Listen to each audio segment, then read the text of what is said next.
Hi. We continue in Luke 9 today as the apostles return from their mission to proclaim the kingdom of God and to heal and cast out unclean spirits. And as we do, you'll note on the right side of the screen, we're continuing the pattern we began at the beginning of the chapter when he gave the 12 power and authority to note this relationship in chapter 9 between discipleship and Christology, which is to say between the questions of who Jesus is and the question of what it looks like to follow him and to be faithful to his commands and his word. So the purple elements you see there are about Jesus or something Jesus has done, and the green responses are the disciples. And as we see throughout, and especially today in this passage in 9:10 to 17, the disciples don't get it yet. They're learning. They're apprentices or interns, or however you'd like to look at that, in this mission of taking up Jesus' call to proclaim the kingdom and to take care of those who've suffered at the hands of empire. So this will be the first of several we'll see in this section where the disciples are revealed to not really get what needs to happen. We're also going to look at here a series of keywords, and I have this really small so you can see the bigger pattern, and then I'll zoom in a little closely. So I call this two sandwiched returns. When we looked at the story of Jairus' daughter and the woman with the flow of blood, we noted that many scholars refer to that as a quote-unquote sandwich, more formally intercalation, but sandwich makes sense, with one story being the top of the bread and another story being the meat, so to speak, and then the other story returns at the end. So we see that here, where Jesus is approached by Jairus and then interrupted by the woman with the flow of blood and returns to Jairus. And we're seeing the same thing in the passage we're just on here, where Jesus prepared them to go out. They went, then was interrupted by the scene with Herod, and now on their return. And in both of these, we note that the return involves the return. So here her spirit returned, and then on the apostles' return here. So the return of the story involves the return of the characters as well. And then while I still have it on the small size, you can see the beginning and the end have some echoing words here. I've color-coded these not in terms of specific individual words, but in terms of word groups. So the strepho word group with different prefixes here, and the komai word group, as we'll see, one for returning and that kind of element and one for going.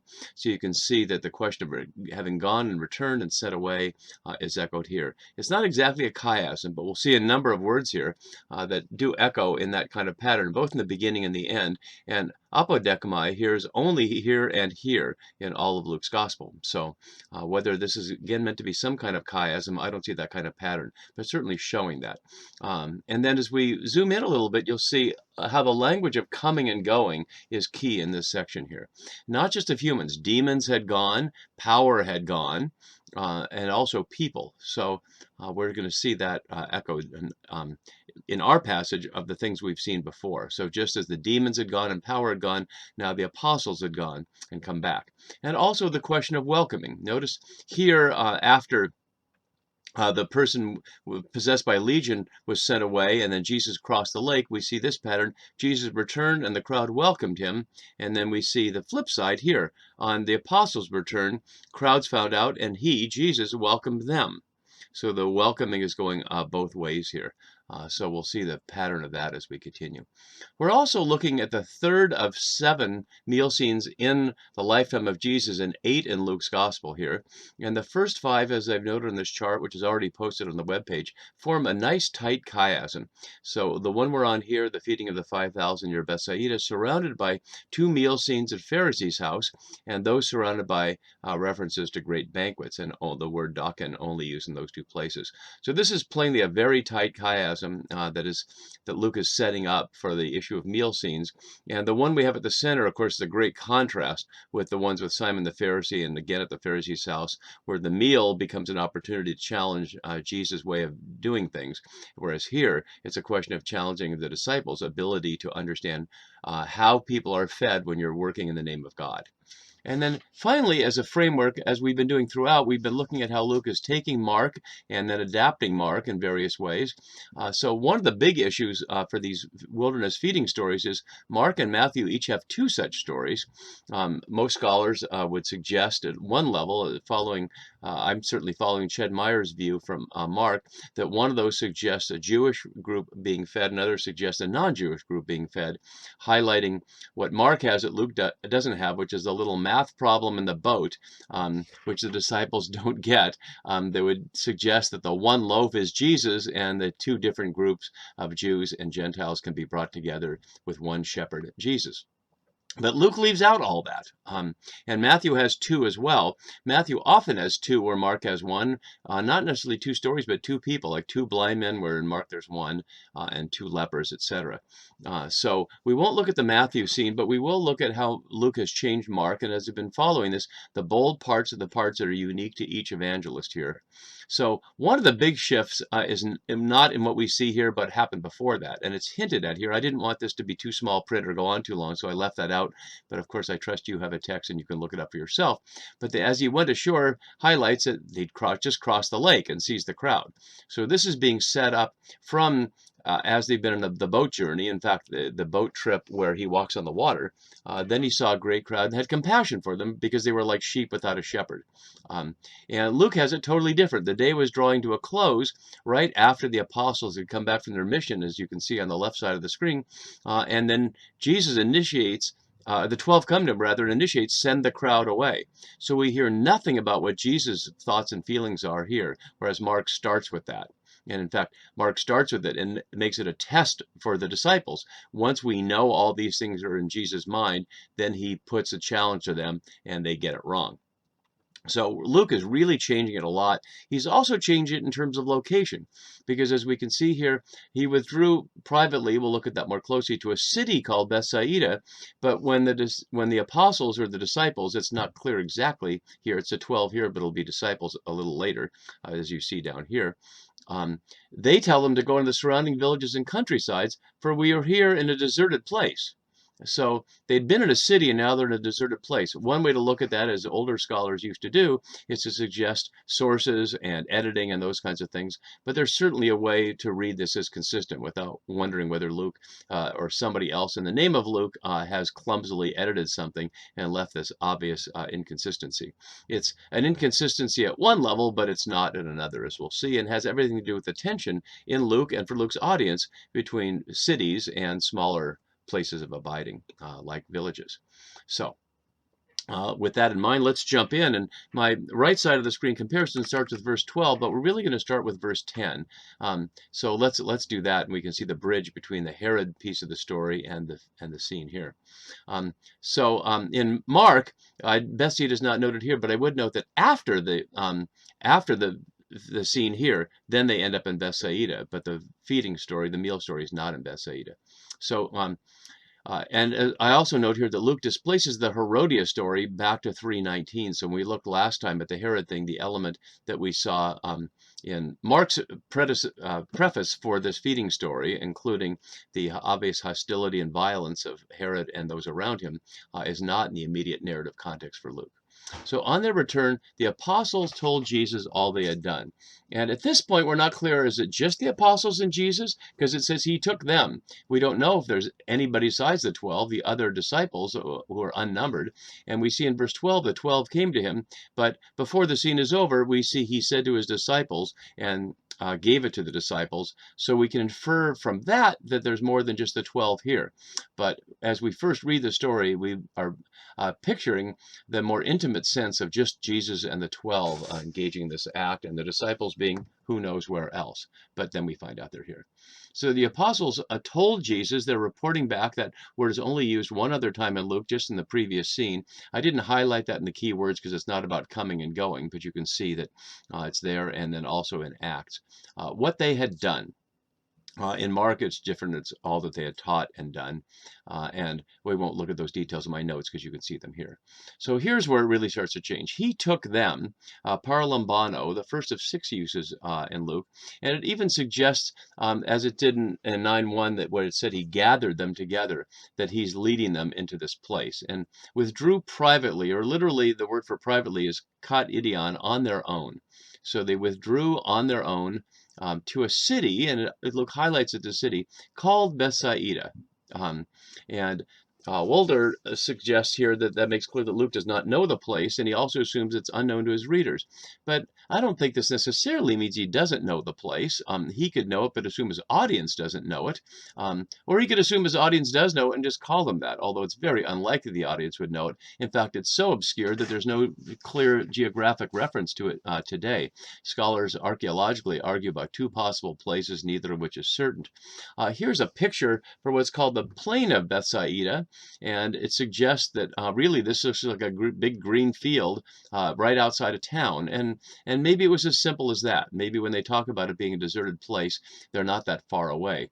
We should keep in mind that a deserted place outside a city is not like what it might be in a Western or modern global city, where cities are sprawling and have suburbs, and they don't just drop off like an ancient city would have with its wall, where there's a clear boundary and an inside and outside. But cities sort of fade away into smaller places into the country. So the idea that there could be a deserted place near a city may seem odd to us, but it would not necessarily be odd to them. So that's where they are. And then we have this interesting thing that says the crowds found out about it. Literally, were knowing, using the verb gnosko there. The crowds were knowing about it, but how?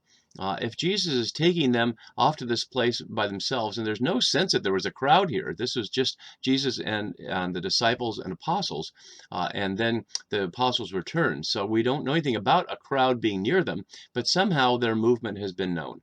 So the crowds have known it, and they followed him. This is the only use in Luke of the key discipleship verb, akalatheo, in Luke that's not obviously about discipleship. This is just a crowd following him, and we don't know what their commitment is. And as I noted earlier, he welcomed them, matching 8:40, where they welcomed him.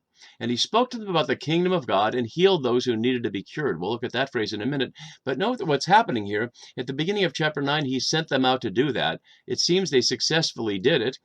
They told Jesus what they had done, and now he's usurping them and doing it directly. And there's no particular reason why. It doesn't suggest, like we'll see after the transfiguration, when they come down from the mountain and they find the father with the boy that needs to be healed, and come to the disciples who were off the mountain and tried to do it, and they couldn't do it, so then Jesus takes over. But here, it seems like the apostles had successfully proclaimed and healed, and yet Jesus is taking it over again. Maybe they're going to alternate. We'll see how that goes. So he spoke to them about the key elements of the kingdom of God and healed those who needed to be cured. A rare combination of therapia and yomai, words used for healing and curing. And I won't try to parse the difference between healing and curing here, because that's plainly not the theme of it. This is just one of the repeated summaries of the kind of work that Jesus has been about and has now commissioned the apostles to be about. So let's move down up the screen a little bit so we can see a little more of the key element that was we match into our right side of our screen. So the day was drawing to a close, literally started to be declining, a nice image in Greek there, erzodoclinian, and the declining is going to match what he has the people do, which is to recline, have them sit down and recline in eating mode. So the sun is doing what the crowd will be doing in a minute. And of course, that means it's the end of the day, and it's going to be dark. And when it gets dark, it's going to get dark fast. No street lights, obviously. And so people need to be gotten out of there. But what is actually the crisis? Is it dark? Is it hunger? Is it safety? What is it? So the 12 came to him and said, notice again how they initiate it, whereas in the original in Mark, it's Jesus that initiates it. So they came to him, the opposite of 9:1, where Jesus used the same verb to call the 12 to himself. So they go to him and said, send the crowd away. Notice they're giving him commands here. The verb apoluo here can be a word for liberate. It's what can happen when people no longer have a demon or an unclean spirit in them. It's loosened or let go is the literal meaning of it, or set free.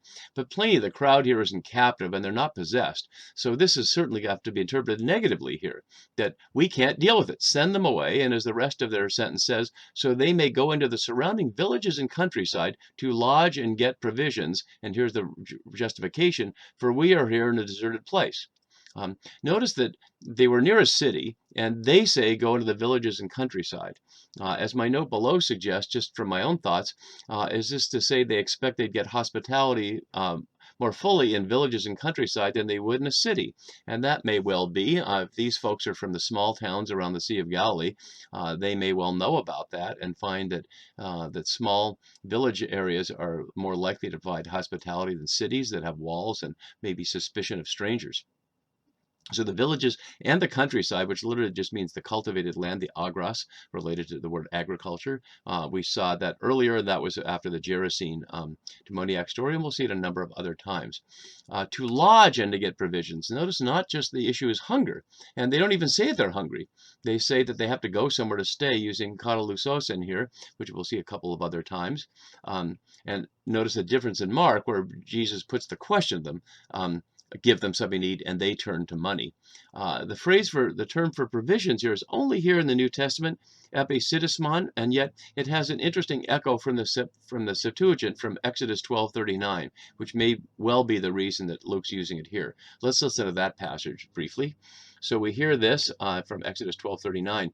They baked unleavened cakes of the dough that they had brought out of Egypt. It was not leavened, because they were driven out of Egypt and could not wait, nor had they prepared any provisions for themselves, using the same word there.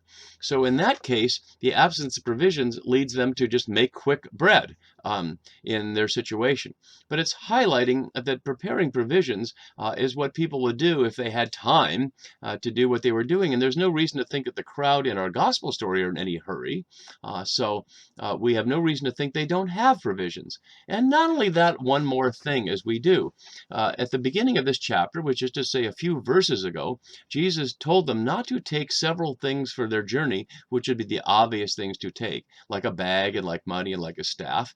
And one of the things he tells them not to take is bread, which is to say, it's obvious that if you're going on a journey, you would take bread with you. Would you or anybody you know go out for a day, for a hike or some kind of adventure, especially if you're going to be away from restaurants and stores, and bring no food with you? Of course not. And these people who had obviously had fewer stores and fewer opportunities to call Instacart or something and have it brought to them would, of course, bring food with them where they go. So that goes to the question of if what unfolds here is, as many scholars seem to reflectively assume, although the assumption is exactly what I'm questioning, that it's a quote-unquote miracle story. That the point of the story is to show the power of Jesus to do something the disciples couldn't do. But I'd really like to suggest that that's contrary to the entire scope of what's happening here, which is that Jesus is trying to empower them to do what he does, to proclaim, to heal, to cast out unclean spirits. He didn't say to make magic bread come or to provide bread from the sky like in the Exodus story, just to do that. So it may be considered a quote-unquote miracle story, which is to say that Jesus does something powerful that ordinary people couldn't do, or it may not be that. So we'll have to read it more carefully with that possibility in mind rather than the assumption it's a miracle story as we go. So the word for a deserted place, eremotopo here, could be like a wilderness, like an area in their universe, which would normally be a dry, hot, rocky, barren place, or it could be simply a place where there aren't people, like in the picture I just showed with a green field. And that would make sense out of the description of grass there as well. But it is certainly highlighting the contrast between the place they are and Bethsaida, which seems to be nearby. So given their situation, as Vincent notes, a complaint by the 12 that Jesus is asking too much of them, send them away, Jesus, unless you really mean for us to leave. And then W. Poon notes from an article that I have a reference here too, that Luke's version de-emphasizes the need of the crowd, since they could get food from the surrounding villages, in favor of the revelation of Jesus' power to provide a superabundance. And that is, of course, from the baskets full of leftovers. And there certainly is going to be a superabundance, and there's certainly going to be something about Jesus, but whether it's a magic trick or divine power or something else about Jesus that provides us abundance, we'll have to decide as readers. So he turns it back on them. You give them something to eat. And as many scholars note, that echoes the story of Elisha in 2 Kings. So let's look at that story just briefly so we can hear that echo. So we hear from 2 Kings 4:42 to 44. A man came from Baal Shalisha, bringing food from the first fruits to the man of God. 20 loaves of barley and fresh ears of grain in his sack. Elisha said, give it to the people and let them eat. But his servant said, how can I set this before 100 people? So he repeated, give it to the people and let them eat, for thus says Yahweh, they shall eat and have some left. He set it before them, they ate and had some left according to the word of Yahweh. So in that echoed story from 2 Kings, it certainly suggests that Yahweh is directly providing the bread, which is, of course, directly echoing the Exodus story as well. So we'll listen for those echoes as we continue Luke's version of this. So they said, we have no more than 5 loaves and 2 fishes, unless we are to go and buy food for all these people. Notice that no more than play on how, which is to say, we haven't really counted them, but we're just approximating it, like we can't have more than 5, unlike other versions of this, the other Gospels, where a little child comes up and has some food and they actually see it in front of them. This is just guessing. We don't have nearly enough. Unless we were to go and buy. But this is also suspicious because we know there's at least 12, and then we're going to find out in a couple of verses right here in 14, disciples. So however many of Jesus' people there are here in relation to the 5,000, how can they only have 5 pieces of pita bread and 2 pieces of dry fish? Really? Are they really that unprepared? And I note very few scholars question the veracity of this report from the apostles, which is to say, are they just simply lying about it because they're embarrassed? Did they fail to prepare? Or they simply don't know? Any of those are possible. And I want to highlight that because we have no reason at this point to trust the truth-telling nature of these people that Jesus gathered around them. We're seeing in this chapter their failures to be obedient to him, and so there's no reason to think these are people of high moral character at this point. They could easily be embarrassed and just acting as people do, making something up that makes them not look so bad. Then they see as the alternative, surely not. Amete, surely not we're to go and buy food, which is to say not just that the question of buying is at issue, but we're not supposed to do it. Like, where are we going to get the money? Note in Mark's version, it's obviously a rhetorical question. Are we to go on 200 denarii worth of bread, which is to say 200 days worth of wages for an ordinary person, like 6 or 7 months worth? It's obviously impossible. They wouldn't have money like that with them. They certainly wouldn't have that kind of money at all if they're what we see them being, which is fishing people on the Sea of Galilee and people like that. So the issue of buying here is otherwise used negatively in Luke. Luke is certainly in a society and his audience of Roman young people expecting to take their place in the imperial context, or people for whom money, like in Western capitalism today, is the liquid that lubricates things and makes things go. But these people from Galilee might not have the same relationship with the money economy, and yet that's the only thing they can think of to do here. Of course, Jesus told them to take no money, so if they've been faithful of that, they don't have any anyway. The word for food here is not the ordinary word for bread, as it often is, but bromata here. It's only one other time in Luke, and that's to highlight that there, which was John the Baptist saying in response to the people saying, what should we do? The person who has food should share with those who have none, which is to highlight that maybe this scene is about the fulfillment of the word that we've heard already, not a quote-unquote miracle, but sharing. Which is the key to economic justice at many levels. So let's continue through our passage, and you can decide that again for yourself. For there were about 5,000 men. Notice that Mark puts that at the end, much as he put that the Jairus' daughter was 12 years old at the end, creating a certain amount of surprise and suspense. But Luke puts it right in the middle. The 5,000 men in particular, notice that Luke doesn't have, not to mention women and children, as we see in Matthew over here, suggest to many scholars a military context, that the phrase 5,000, 1,000 soldiers would be under the rulership or the leadership of a chiliarch, and we see chiliarchs in Luke Acts. And there's another element of this that we'll see in a minute that suggests an army sort of context. So perhaps these were people out there waiting for Jesus to be gathered to be an alternative army to take on the Romans. But Luke really has not played that scenario out as we see in some of the other Gospels. He's really reduced that element, but he does have the 5,000. So then he says to the disciples, is it because the apostles seem to respond with such a nonsensical alternative to go buy the thing, and he's returning to the disciples instead? We can't know. So he says to the disciples, and I note that of the 37 times the word for disciples is in Luke, 6 of them are in this chapter, highlighting my theme that the chapter is about discipleship and Christology. He says, make them sit down. It's a command here, and perhaps that's his one command that they should do. Doesn't tell them to go buy bread. Obviously, he doesn't tell them to send them away, but make them sit down. Um, and the word for sit down here is kataklanate, which is to say lie down, the kind of thing you would do at a meal, on a couch, in a symposium. Mark has it as symposium, Luke doesn't, but he echoes this element. They're going to have a group meal. And instead of symposium, Luke has klisios here, as the low Nita lexicon says, an eating group, similar to symposia as you see from Mark down below. So you're having them be in eating groups, to say they're forming little communities, 100 little communities of the 5,000 men. And that would take some work. They do it in one verse, but you can imagine taking a crowd of 5,000 and trying to divide them into 100 groups of 50 in a field here. That must have taken some time. Notice in verse 15 it suggests the perfect obedience. I won't show you the Greek here, but using the exact same verbs, they made them all sit down, matching Jesus exactly. So here they're perfectly obedient. And now Jesus goes to work, and I'll just get the end of our scene, verse 17 on the screen so we can see all of it. So taking the 5 loaves and the 2 fish, he looked up to heaven. As Marshall notes, a rare attitude among the Jews, and especially among the Essenes. Mostly would be praying with your head covered or your face down, your hands up perhaps. Looked up at heaven and blessed and broke. Which is to echo where we'll hear it again in the Road to Emmaus story in Luke 24:30. When he was at table with them, he took bread, blessed and broke it, and gave it to them. So here we see the exact same phrase, blessed and broke and gave it to him. But this way, gave it to the disciples to set before the crowd. Notice he doesn't give it directly to the crowd. He's making sure it's going to the disciples to set before the crowd here. And notice that the set before echoes the scene from the Elisha scene from 2 Kings in the Septuagint. And all ate and were filled here, which matches Mark. But in Luke, it echoes what we heard in the Sermon on the Plain from 6:21. Blessed are you who are hungry now, for you will be filled.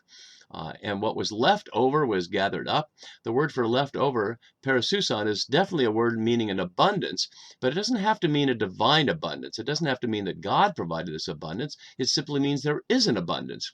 So the abundance described as 12 baskets of broken pieces. The 12 matching the 12 apostles, of course, and the 12 tribes, depending on how you want to look at that. And the baskets here, kophanoi, is a word for Jewish baskets, as Marshall notes, such as carried by soldiers for their equipment and rations. Notice he didn't forbid them from having baskets, just from having bags. So they or somebody has these baskets of broken pieces left over. Klasmaton, a word found in all 4 gospel accounts and nowhere else in the New Testament, or relevance in the Septuagint, so highlighting its connection with this story. So as we finish this perhaps long video, I would just invite you to consider, is the story about Jesus can make bread out of nothing? Is it a story about the disciples don't know what they're doing? Or is it maybe a story that Jesus and the disciples together can encourage people who may be afraid there's not enough for everybody to open their own bags and provide enough so that when everybody shares, there's not only enough for everybody, but something left over. See you next time when we follow Jesus praying alone.